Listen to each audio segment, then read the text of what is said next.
જય માતાજી। શું તમે જાણો છો તમારા ઘરના રસોડાનું વાસ્તુ તમારા મંગળને નુકસાન કરે છે? તો ચાલો એ જાણીએ। એ પહેલા કમેન્ટમાં જય માતાજી લખી દેજો।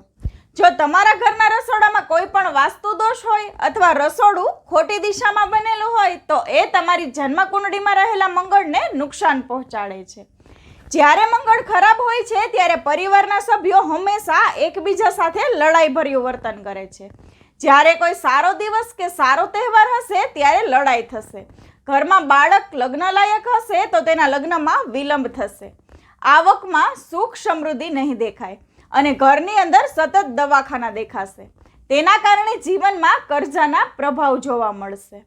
આ બધું જ મંગળ ખરાબ હોવાની નિશાની દર્શાવે છે। એટલા માટે જ રસોડામાં કોઈ પણ સમસ્યા હોય અને તમને ન સમજાય કે શું કરવું તો એના માટે એક ચમત્કારિક ઉપાય છે। માં અન્નપૂર્ણા અને શિવજીનો ફોટો અથવા મૂર્તિ, જેમાં અન્નપૂર્ણામાં ભગવાન શિવને ભિક્ષા આપી રહ્યા હોય એવા ચિત્રને અથવા મૂર્તિને રસોડામાં યોગ્ય જગ્યા પર રાખી દો અને દરરોજ રસોડામાં પ્રવેશ કરતા સાથે જ તમારી નજર તેમના પર પડી જવી જોઈએ। અને એના સિવાય દર મંગળવારે હનુમાનજીના મંદિરે ખાંડથી બનેલી કોઈ મીઠાઈનો ભોગ અર્પણ કરો અને એ જ પ્રસાદ તમે તમારા ઘરના તમામ સભ્યો સાથે ગ્રહણ કરો। જય માતાજી।